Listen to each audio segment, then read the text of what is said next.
Once every century or so, our planet stops. A global crisis changes everything. What will a post-COVID-19 world look like?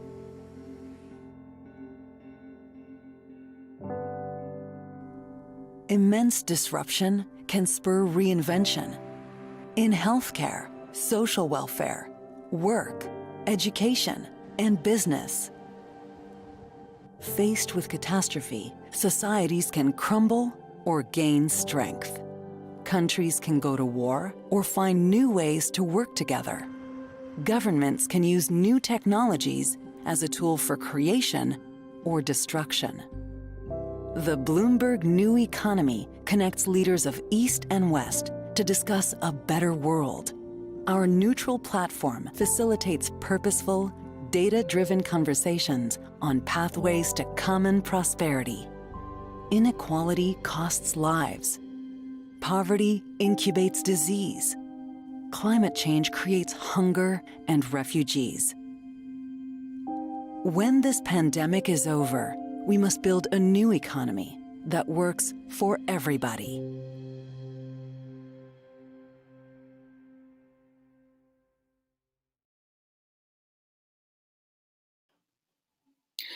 Greetings and welcome to Bloomberg New Economy Conversations, the series where we explore how businesses and governments around the world are responding to the coronavirus pandemic. Today's conversation, Public Health on Life Support, will dive into the world of public health, how it's holding up amid the COVID-19 onslaught, and how we can use the lessons of this pandemic to rebuild a better, more responsive, more inclusive global health system. As always, I'm joining you from rural New Hampshire, not the Bloomberg headquarters in New York City. And I'd like to welcome our global community of Bloomberg New Economy delegates who've attended the forum in Beijing and Singapore these past 2 years. We also welcome the thousands of viewers tuning in on social media and via the Bloomberg terminal. There will be opportunities throughout this conversation for real-time input from you, our audience. I encourage you to submit questions in the text box in the bottom right of your screen, and I'll invite you to vote in live polling in the top right of your screen. If at any point you encounter technical difficulties, a simple refresh of your browser should help get things back on track.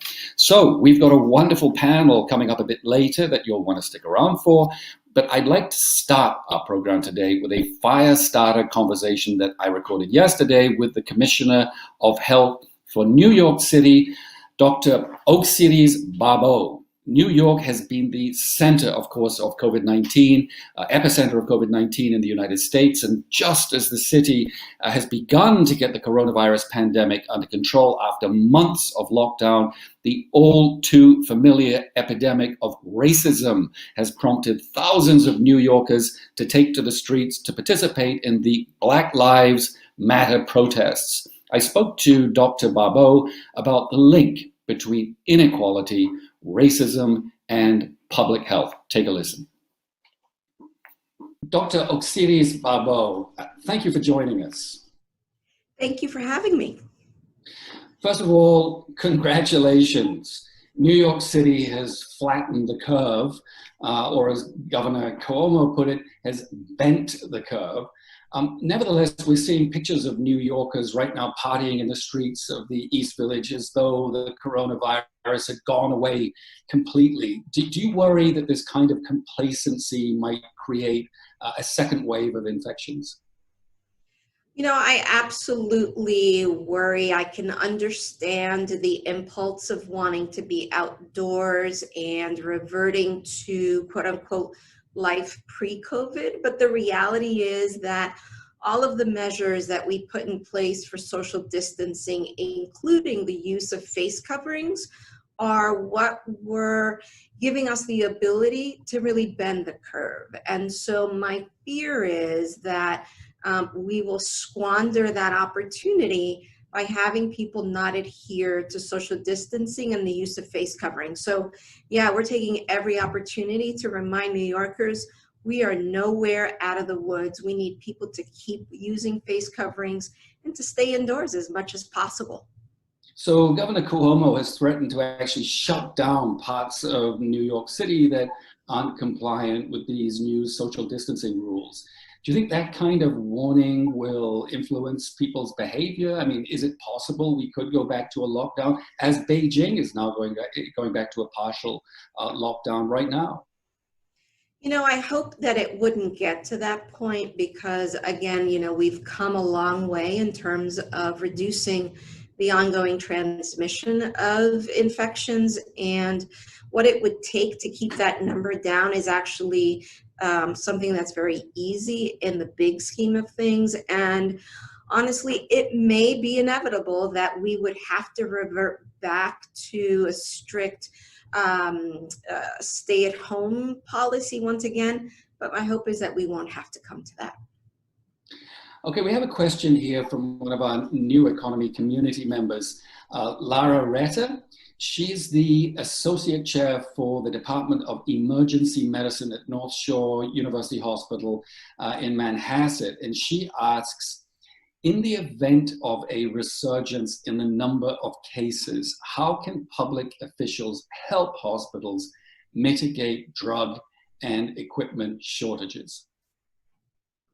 This has been an issue that has played out in public for the healthcare delivery system and for public health. And the reality is that to the degree that healthcare delivery hospitals and governments can work together to ensure not only the supply chain, but visibility into the supply of, for example, personal protective equipment across hospitals so that we can divert supplies as needed, will be, I think, the best way to ensure that when and if we do have a second wave, all hospitals, regardless of whether they are public hospitals or private hospitals, will have the necessary equipment that they need. In this past aspect of the response, we as a city were able, in collaboration with the state and our healthcare partners, able to provide equipment. But the reality is that it was harder than it needed to be. And I think there have been some lessons learned, hard lessons learned, in terms of what it means to really partner. Just a follow-up question to Lara's question. Is there any evidence that these anti-racism demonstrations in New York and other parts of the US may have triggered a new spike in infections? There's a couple of things on that. First and foremost is we have a number of different data streams that we monitor on a daily basis, whether or not there are outdoor protests, to determine whether we're seeing upticks in cases that would give us concerns about a COVID resurgence. Certainly, when people congregate, there is always that risk of ongoing transmission. But the reality is that when people are outdoors, the risk goes down pretty significantly. On top of that, if people are using face coverings, again, it goes down even more. And then lastly, maintaining that social distancing is what's going to help. Thus far, we've been monitoring those data systems, and we haven't yet seen any upticks or even a hint of an uptick. But again, it really reinforces the need for New Yorkers to continue to use face coverings, whether they are protesters or whether they are police at these demonstrations. So I want to talk about the COVID map of New York, which you have on your website. And it shows shockingly that COVID-19 has disproportionately affected the poorer areas of New York, those areas with large African-American communities, other minority communities, the Bronx, Staten Island, parts of Queens. And by contrast, wealthy Manhattan has been relatively unaffected. In your public statements, you've been very clear about drawing a direct line between inequality, racism, and public health. How has COVID-19 exacerbated these problems? Those maps, they say maps say more than 1,000 words, and I think those maps are a very clear indication to the degree to which systemic structural racism has played out not in the immediate period only, but for generations in this country. And certainly New York City is one of those places where we have immense inequalities, right? There are chasms in terms of life expectancy in less than a 20-mile distance, in less than a 5-mile distance. And so the reality is that this extreme event, a pandemic with a virus that's so vicious, has really just ripped the scab off of the structural racism and generations of disinvestment in a way that's played out not only in terms of inequities and access to testing and access to stable housing to be able to separate equally and safely, but the way in which deaths have played out. And it's something that we as a public health entity try to address as quickly as possible. But the reality is that there are still such entrenched inequities that this kind of event, I think, is going to take a significant amount of time, resources, and energies to undo and to recover from. So you grew up actually in the South Bronx. How has that shaped your views on this issue? Yeah, I spent my early childhood in the public housing developments in the South Bronx, and I think it gave me a very intimate experience and relation to what it means to live in housing that may not necessarily be the most conducive to safely isolating during a pandemic, to the challenges of having parents who had to work more than one job each at the same time and not having the luxury to work from home rather, and having to commute to jobs that barely help them keep their heads above water. So I think all of that in combination with my experience as a pediatrician in inner city DC and seeing those same issues played out 30 years later, and now 20 years later nothing has changed.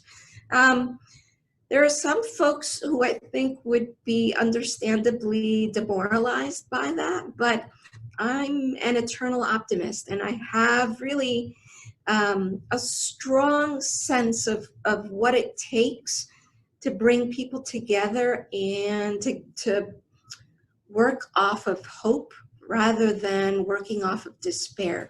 So, it's been a very challenging time, but I think that there has been a groundswell of outrage of the way in which racism has played out on a very sort of huge scale, and with the acuity and the lives on the line. I think I can't see a situation where we don't act in the recovery period to address those inequities. It would be immoral. So you talk about outrage. Much of the outrage in the Black Lives Matter protests have been directed at the police force. Do you think that police methods in the United States have become a public health issue? So I think, broadly speaking, racism is a public health crisis. And I would add that, it's not just about police. It's about all of the structures that are a part of our society that contribute to the structural violence against Black and brown people. It's our housing policy. It's our educational policy. It's our economic policies that work to keep communities in a situation that makes it hard for them to recover or even to respond to seismic events like COVID-19. Now, certainly, the police is where it gets played out in the most dramatic fashion. And I think that it is symptomatic of the underlying issues that are unfortunately pervasive in a lot of our country. And so, to the extent that Black Lives Matter, to the extent that the COVID-19 response are really sort of laying these issues bare and forcing us to react, I think in the long run will be a good thing. My hope is that this will be an opportunity for us as a country to heal. But, we have to be realistic that it's going to take a while and it's going to be painful, very painful. Last question. Do you support the demands of protesters to defund the police to the extent that it might remove from law enforcement functions, those functions that might be better performed by social workers and public health authorities like drug addiction, mental health, and homelessness? I think, these calls are an opportunity for us to think about why is it that we as a country have thought that it was a good idea to have police in our schools? Why is it that we as a country thought it was a good idea to have police play the role of social workers when it comes to drug policy, when it comes to housing?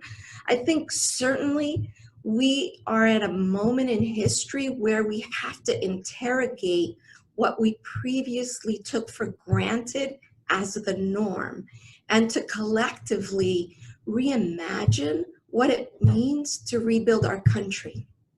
Dr. Babo, thank you for being with us. It's been a real privilege. Thank you.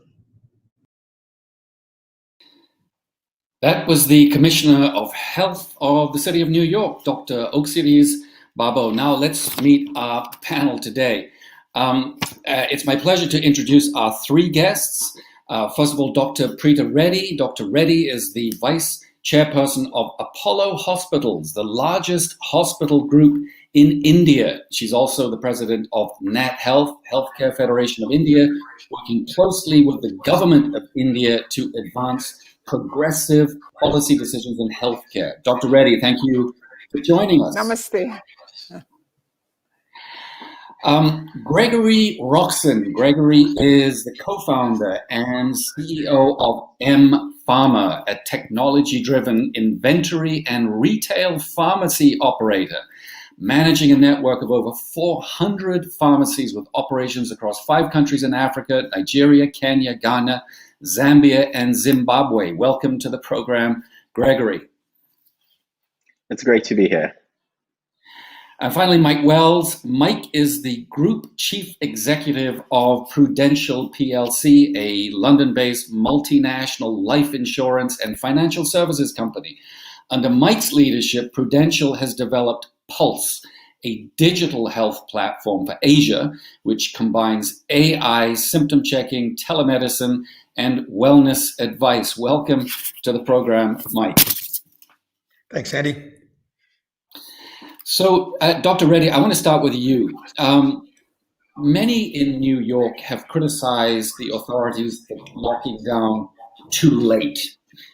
In contrast, the critique within India of the government is that it locked down too early and is now reopening the country just as COVID cases are starting to soar. What are you seeing right now on the ground in Mumbai and in India more generally? First of all, I live in the south in Chennai, but we track Mumbai and Delhi very closely because we have institutions there. On the question of the lockdown, it's very clear that if we had not locked down, we would have hit 1 million cases by now. The fact that there was an early lockdown mitigated the amount of damage which possibly could have happened. But because the country is so large and the population is very dense in certain urban towns and cities, we need to go back and do it, all over again, because this is a learning. It's a global learning for everybody. And it did show, there was data to prove, there were epidemiologists and scientists working on it, that the lockdown really helped. It was lifted because, then people were jobless and we had other issues. But to bring it back again, I think is absolutely necessary, because community spread is there to some extent. And if we have to curtail that, then a second lockdown is something which is required. So I want to bring up a chart which shows the number of new cases reported in India. Obviously, it's climbing steeply. Do you worry that the hospital system, including your own hospital system, could end up being overwhelmed by COVID cases? Well, the numbers going up is definitely a concern. But then if we look at the numbers who have, successfully overcome the disease, that's quite a large number. Somewhere in the future, we are hoping that the curve would flatten. The healthcare systems do have to gear up. I don't think whether it's a developed economy or an underdeveloped like ours, anybody could cope with this kind of a pandemic. It took humanity completely by surprise, and there's no two ways about it. But I think policymakers, scientists, medical researchers, and healthcare workers like all of us are to see what can we do to cope. I come from a hospital organization. We have 10,000 workers at any given time, frontline workers, working with patients with COVID. We manage over 1,000 beds, and we help with another 2,000 beds. So I think the sector, the private sector and the public sector has come together. The good thing is that the large corporates in the country who, with a completely philanthropic mindset, have quickly swung into action, whether it's manufacturing of ventilators or PPEs, or quickly, developing spaces which can take care of a couple thousand COVID-struck patients. Everything is happening in our country. So I think the country has come together to fight this pandemic, and that is really our success story. Gregory, the COVID map of New York tells a simple but incredibly powerful and poignant story about grotesque inequalities. What does the COVID map of Africa tell us about inequality on the continent? Ghana, where you said has had relatively few cases, been relatively successful in combating COVID-19, although I see your healthcare minister has recently tested positive. Whereas, for instance, in Africa, where you have high levels of HIV, it's really cut a much, much deeper swath within the country. Yeah, I think we are still in the early days of figuring out the disease curve in Africa. But at the start of the pandemic, there were two very big issues in terms of access to health commodities. I can give a story of us trying to secure test kits. And on the day we were supposed to make payment for the test kit, a European country sent a military plane to China to pick up all the test kits. So the challenge has been that in this sort of global scramble for healthcare commodities, Africa has unfortunately not been prioritized. So we look at a continent of over 1 billion people, and we are not even doing more than 10 million tests as of today. So we need to rethink how there can be an even access to the healthcare commodities that are needed to be able to drive the type of outcomes that we are looking at. Secondly, at the country level, there's a bigger issue of inequality around urban slums versus the urban locations that are well-to-do, similar to what you see in New York. And I believe that one of the things that we need to really think about is how do we reimagine the type of cities that we are building in this new economy, right? We are looking at urbanization in Africa going from 15% in the 1960 to about 60% in 2050. But unfortunately, we will be creating unlivable cities, pretty much creating urban slums. So once you create urban slums, as we've seen with this pandemic being a crowd disease, the question is, how do you respond when you cannot actually social distance because you are all living in areas that you cannot move around? So the inequality is at the global level with how you get health commodities, but at the country level, how do you redesign the cities that we live in to be able to increase access to care? Mike, you run a global company. Talk us through the global map of COVID-19. What does it tell us about global inequality? I mean, it's really remarkable the way that East Asia, for instance, these economies have held up so well amid COVID-19. Many of them are actually going to grow this year, not by much, but they're still going to grow. And in these countries, you see very robust healthcare systems. You have epidemic preparedness. You have high levels of trust in government, strong institutional delivery to institutional capacity, and so on. And yet, Latin Africa, as we've heard, is a very much mixed picture. Latin America is a disaster or a disaster in the making. Brazil, Mexico, Peru, and so on. Is there a danger that COVID-19 is going to exacerbate global healthcare inequalities? So I think to frame our perspective, my perspective is we're one of the largest healthcare providers in Asia, in pretty much every market in Asia. We have a presence and are successful in that industry. So we're not in the U.S. health provision or Europe. So let me focus on sort of the Asian experience we've had. So we started with China. So the early, COVID was an issue last year, and there's been a lot of learning with that. Culturally, as well as economically, there's differences. So if you think of Hong Kong, you have about 1,000, the last number was 1,085 cases in Hong Kong, 4 deaths, which is, the 4 are tragic, but a shockingly low number given the amount of cross-border travel from mainland China and the early exposure they had to people who might have been exposed to the illness.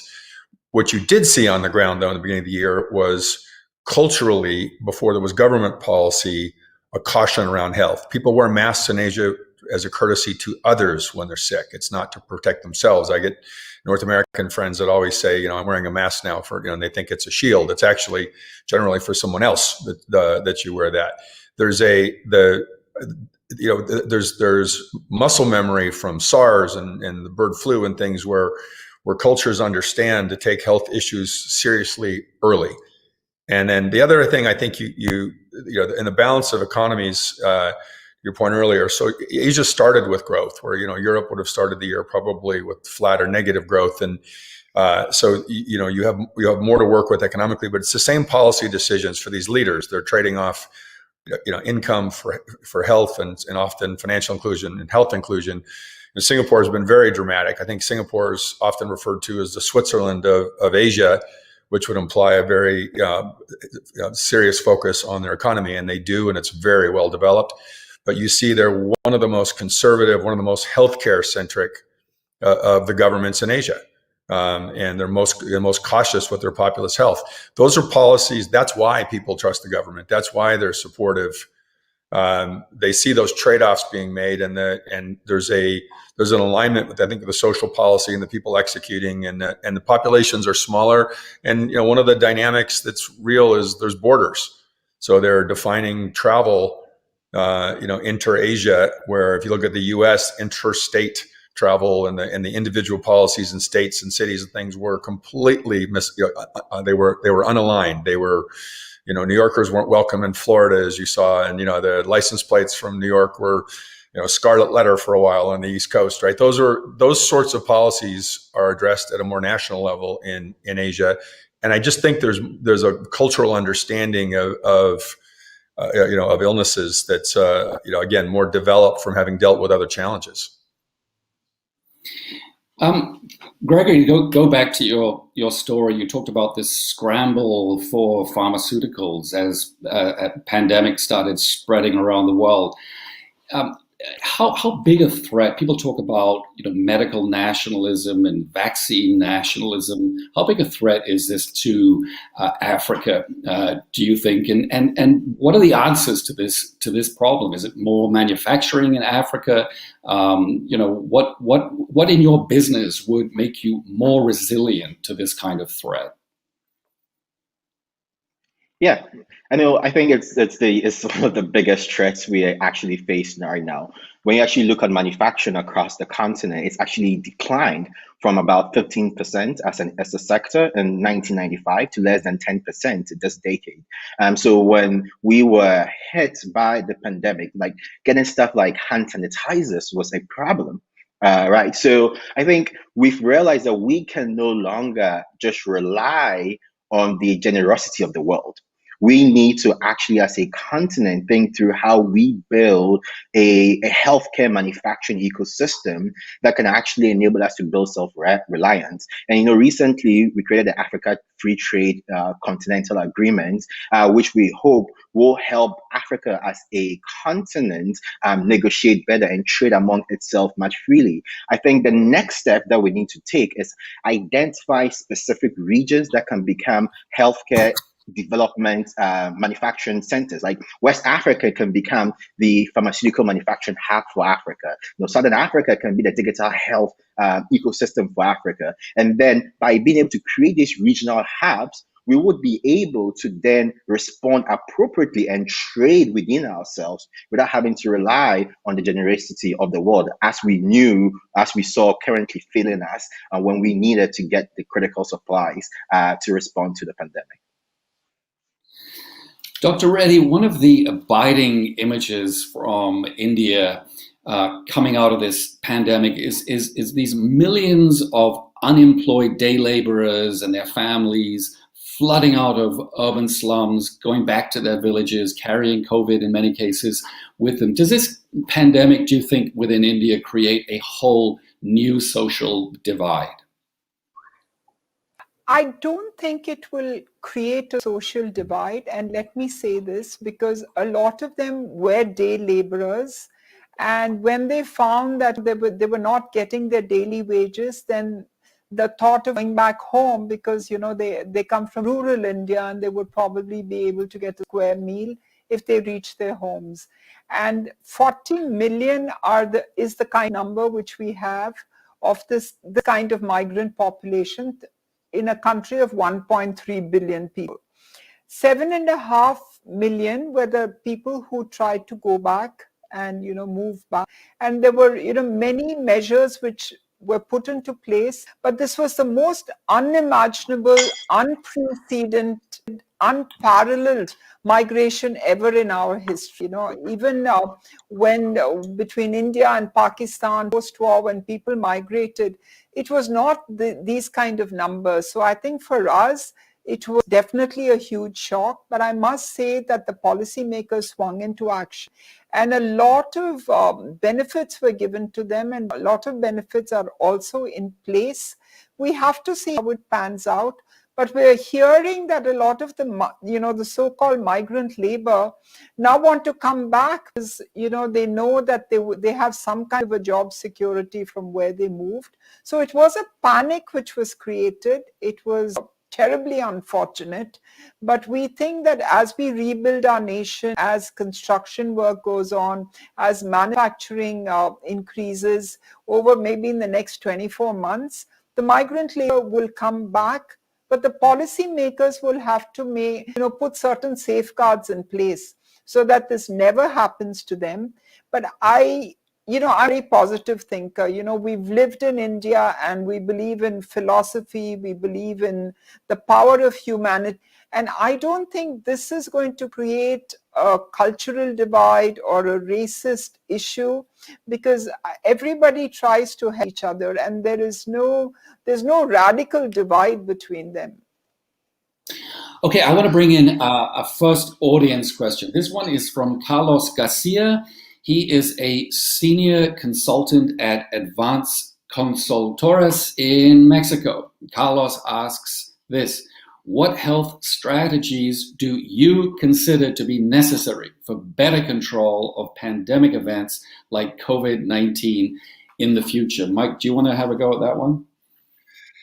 Yeah, I think the front end of this, right? So you brought up income being one of the issues, but general wellness, and particularly when you look at the deaths related to COVID, the presence of chronic illness, someone's general sense of well-being before they're infected is a key determinant in who lives and who dies from the illness. So doing more on the front end of this and things you can do to improve people's health awareness and fitness and condition, things that are on the preventative side are key.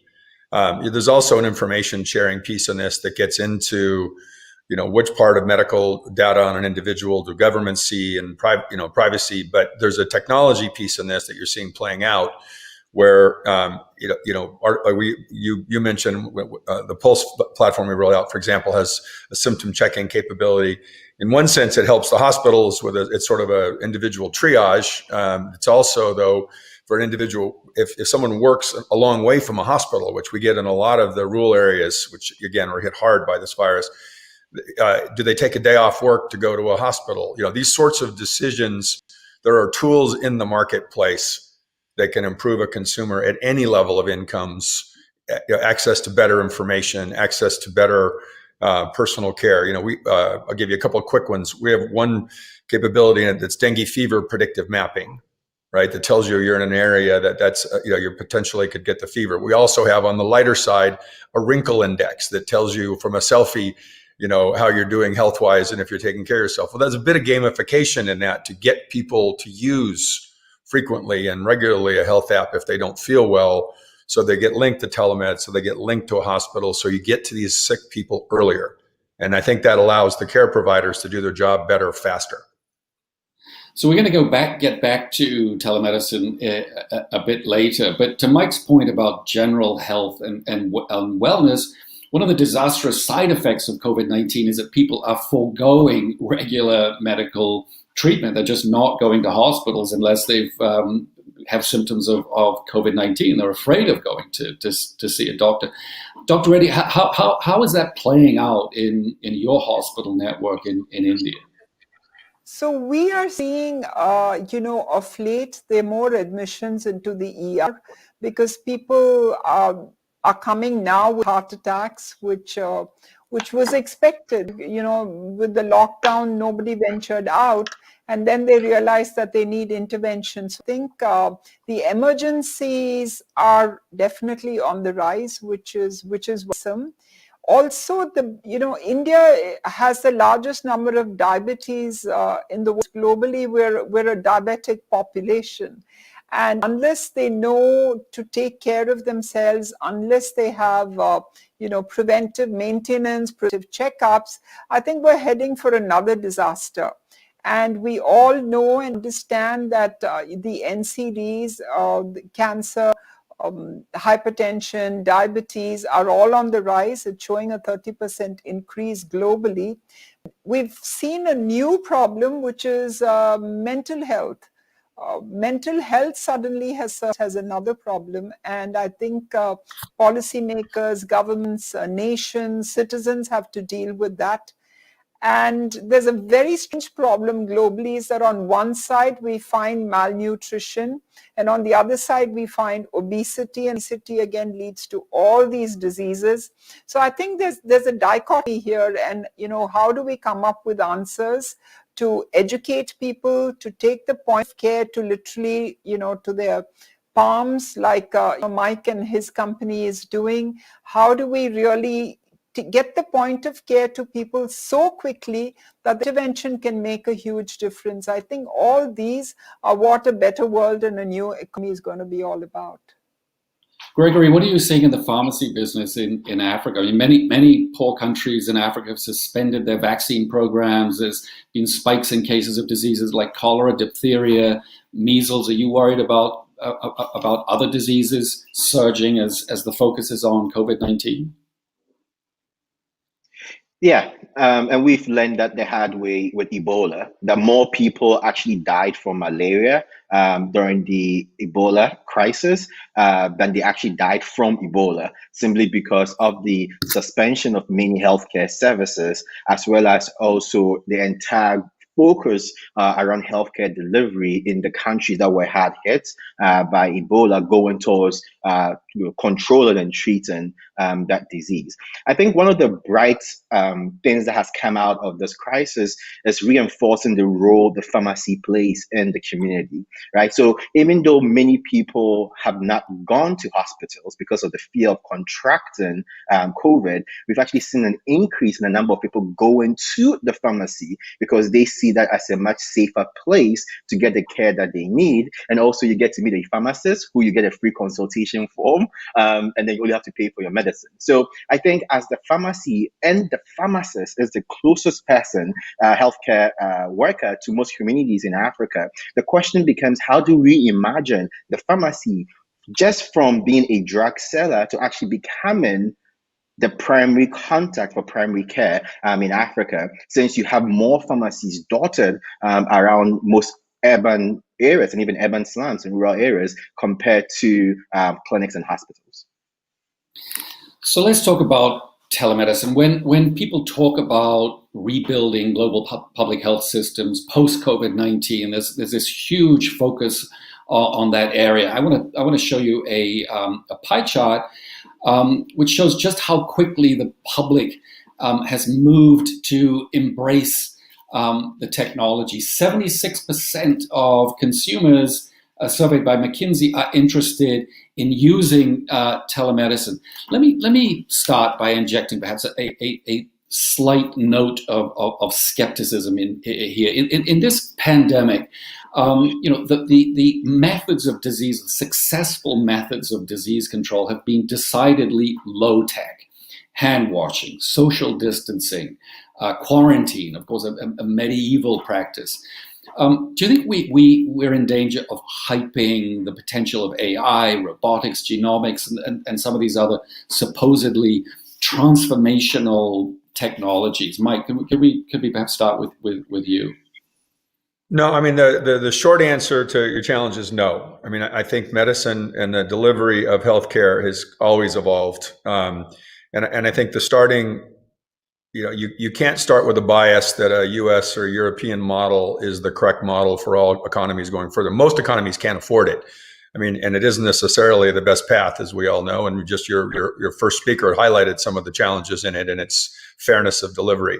So I think AI can replicate the most basic questions that a physician asks you, and it can do it flawlessly over and over again, and it can give those answers to the doctor in a very efficient way. So if nothing else, it's very good at an interview. It's scalable. The issues on health, let's go back to COVID for a second, but all notices the rural has less income, to your earlier point, and it has less access, as Greg said, to clinics and doctors and hospitals. So you need solutions that can push what are urban care into rural areas, to older people, to things at scale. And technology is a very, very good way to do that. The downside, the telemed model is very popular with our younger, it's very popular across Asia. We've been advocates of this, as you know, for a while. It's also very popular with young consumers because they actually think, a consultation, for example, with a doctor in this sort of format is a completely rational way to have an advice conversation. The challenges with it will be data. We can't move data from cross border and your personal data and the protection of it. And then the other is licensing.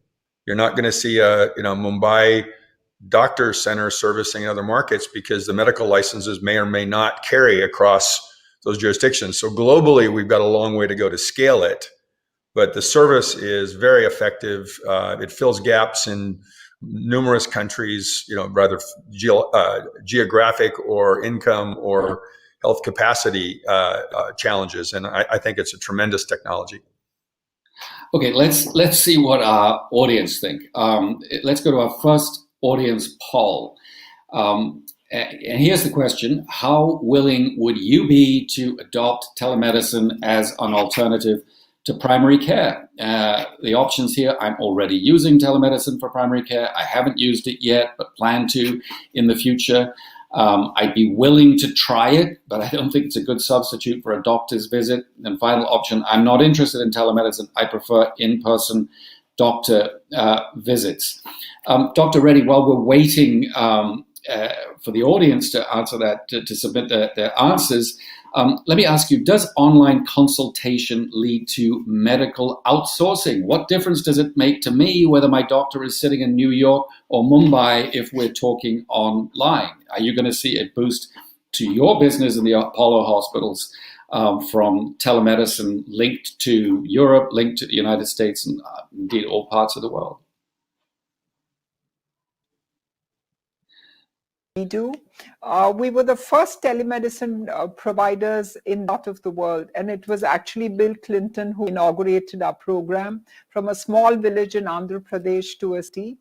Today, we do about 2,000 telemedicine consults every day. And, the highest point in India, the borders where we fight, to most rural villages, telemedicine is practiced. It's growing, and every year it's showing about a 20-30% increase. So I think telemedicine is here. It will come in many avatars. The borders between countries will at some point not exist. And at that time, you will see, because there's already radiology, and radiologists are reporting data. They're reporting their slides. In pathology, slides are being reported. So I think it's already happening. The cross-border active telemedicine consults will happen, but I think the doctors are going to have degrees in two countries. At least they have to have some kind of credentialing before they're able to prescribe for a patient, whether in the UK or in the US. There has to be some kind of certification, and when that happens, like Mike said, I see it happening. There are already smaller outfits who are doing purely telemedicine. So in a way, it's like outsourcing. And that is bound to grow. And as a business, as a way for future, as something in the new economy, we see that as a growth path. So let's look at the result of this poll. Quite some skepticism. I'd be willing, 43% would be willing to try it, but don't think it's a good substitute for a doctor's visit. No, very few, 4%, are not interested in it at all. Gregory, half the planet doesn't have access to the internet, including hundreds of millions in Africa. Is there a danger that telemedicine might actually widen the digital divide? Exactly. I am less concerned about the underlying technology, because I think, it would continue to get better, and AI models will continue to get stronger in this respect. I think much more important is on the technology divide question. How do you actually increase access to broadband to be able to fully embrace the full capacity and models that telemedicine can bring, not just to those that have smartphones and other devices that they can use to access these tools. Also in Africa, we find ourselves having some of the most expensive costs for internet data. Right. So the more expensive these data bundles are, the less people can actually afford to pay for it and to use. And then finally, telemedicine at this most rudimentary level still requires a health worker to be behind that technology. And we have fewer health workers as it is, even to treat people going into the hospitals and healthcare facilities. So how do we actually also improve our healthcare workforce, that we can actually then use some of that to enable this new channel that people can access for care? So, Dr. Reddy, to Gregory's point, I mean, India is building out a national broadband network. I mean, perhaps more slowly, more fitfully than its architects planned, but nevertheless, it's a visionary undertaking. Is this finally the answer to massive unmet demand in India for medical services? Indeed, could it help to rejuvenate the entire Indian economy? So our internet and cell phone penetration is actually one of the quickest and the largest globally. People using cellular phones have adopted to that technology much faster than anywhere else in the world. So with that comes services which are added on, whether it's banking, whether, now it's even education. And definitely healthcare services happen. It's already happening, because those who have access and those who can understand what they can get out of it can definitely ask questions. They can access emergency response systems in certain states. So we will see the penetration of medicine definitely happening, and it will increase by at least 40 to 50% is what is predicted. But the question here is, do we have enough manpower for the needs? And to me, that is probably the largest problem globally. And much as we have technology, much as we have intelligent systems to answer that, we still need frontline healthcare workers. And globally, there's a shortage of doctors, shortage of nurses, shortage of technicians, allied health workers. And I don't think, anywhere have we thought through it enough, nor have we trained or skilled or produced manpower to answer these needs. So, telemedicine will take care of that much of people's unmet needs. But this is a bigger problem, the shortage of skilled manpower, and I think that need has to be addressed quicker and much faster. So let's talk about public-private partnerships, which I think everybody agrees is going to be a key to rebuilding global public healthcare systems all over the world. We're seeing smart entrepreneurs like Gregory. They're coming up with digital healthcare solutions, yet all too often governments fail to get behind these innovations by providing funding, regulatory support, enabling infrastructure, and so on. What's the answer? How do you get public-private partnerships that actually work? Maybe Gregory, you could have a go at this, and perhaps Mike and Dr. Reddy can too. Sure, thank you. One thing that was very shocking for me with COVID was how, we could finally just open our wallets. The governments could finally open their wallets and just, throw as much money, paying for vaccines that are yet to be produced. And I just wondered, what if we had made these investments before now? Right? Unfortunately for most governments, they tend to take a very reactive approach to crisis instead of taking a much more long-term approach to thinking about healthcare development. And most people see health as a cost center, not as an investment center that they need to proactively drive. So I think,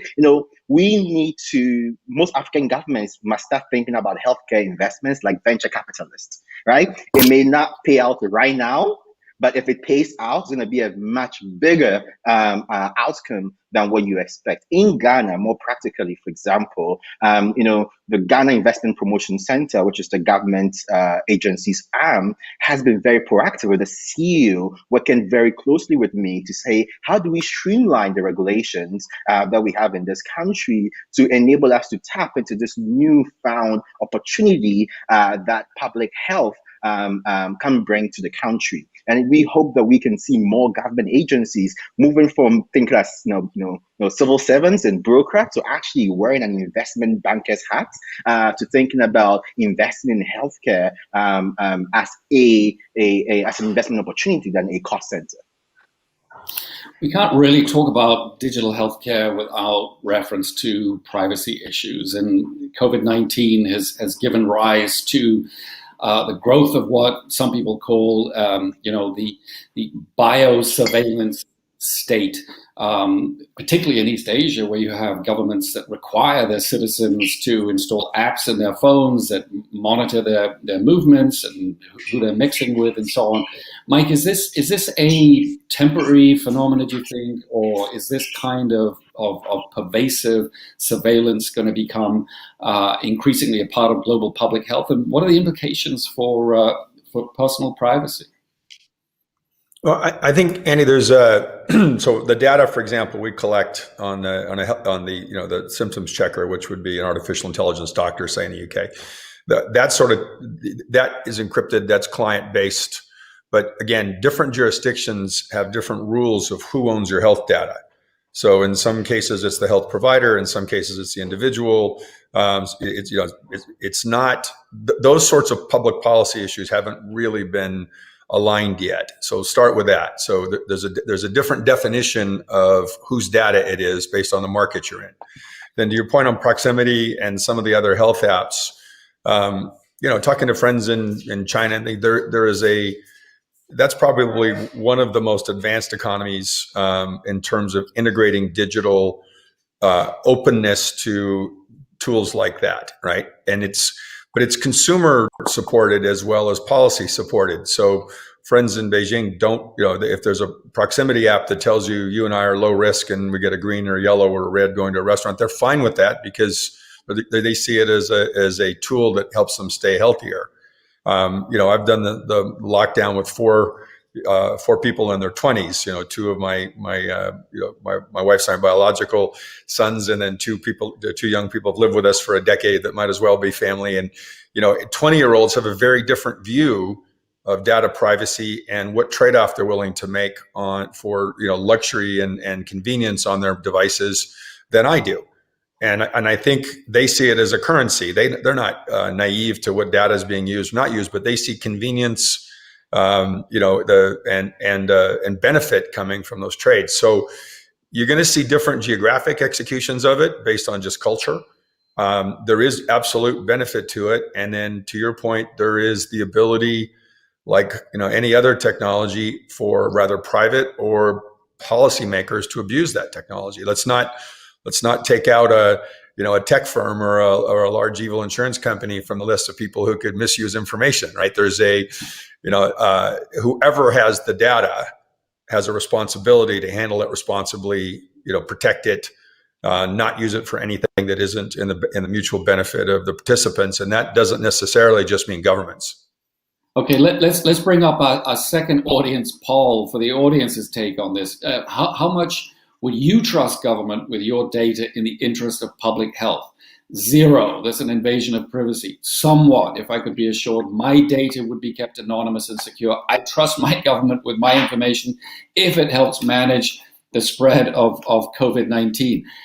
As we wait for the results of that poll, let's go to an audience question on data and health from Stephen Donaldson, who's the principal and CEO at Radiant Brands in the United States. Stephen asks, how can we better manage getting the right data on who is infected, who has already had the virus, and use online analytics and mapping to give the policy and government decision makers the right real-time data to direct resources and manage reopening? Dr. Reddy, do you have thoughts on that? How can we better manage getting the right data on who's infected to help with this reopening? So we have been working with the state governments. I'm sure it's there in New York City or wherever else, and they have a real-time war room. And I think the data is managed very well. They are literally tracking almost every citizen, and the only problem here is that the number of people being tested, and that we're a bit unsure of. But those who are tested, I think the data is being managed very well, including how they do the hospitalization. Going forward, if the problem becomes so huge that there's not enough resources to track the data, is a problem. But I think as of today, the data has been tracked and managed really well. So 23% of our audience trust the government with their information. Quite a skeptical response. 70% somewhat only, if I could be assured of my data would be kept. Surprisingly, only 7% have really acute fears of invasion of privacy. We're running out of time. One last question from before we wrap up. Dr. Ramesh Wadhwani, the CEO of Sites Systems International in the US, asks Dr. Reddy, what protocol will the pharmaceutical industry follow to distribute a vaccine once it's ready? If all countries would want to be the first in line, what advice would you give to Western countries to have patience? So I think, this is such a vital question, and it's being debated globally in multiple fora, that humanity has rights to vaccines. And it should not be the priority of, whichever nation has had the money and the resources to develop it. And there has to be, equality with the way vaccines are developed, because there is going to be a huge rush for it. People are afraid. People want the vaccines fast. Anybody would want it. the problem is it should not go to people and nations who can afford the vaccine, and then the others are left high and dry till we find, less expensive or cheaper, or, many options where we can mass produce it. So I think it's a huge concern. There is no, right answer or a wrong answer, but I think we need to, all the global leaders have to come together and say that wherever it's needed most, it has to be given. And I'm hoping it will happen. Gregory, sorry, a very quick one for you, Gregory, from Meg Maggio, director of Pekin Fine Arts Gallery in China. She asked, how dependent are you on Chinese supply chains for medicine and medical supplies? We are very dependent on China and India, and we need to think of ways to break that dependency. We're going to have to leave it there. We're out of time. Dr. Preeta Reddy, Gregory Roxton, Mike Wells, thank you again for joining us today. We're grateful for your participation and perspective. I'd also like to extend my thanks to Dr. Oxiris Barbeau for taking the time to join our conversation, and to our audience both within and beyond the Bloomberg New Economy community. Thanks for joining us. We invite you to our next conversation 2 weeks from today, called Grounded, the Future of Travel, focused on the challenge of rebuilding the global hospitality sector in the wake of COVID-19. That's on Tuesday, June the 30th. Follow the conversation with @NewEconForum on Twitter, or like us on Facebook. And to learn more about other upcoming events, please visit our website at neweconomyforum.com.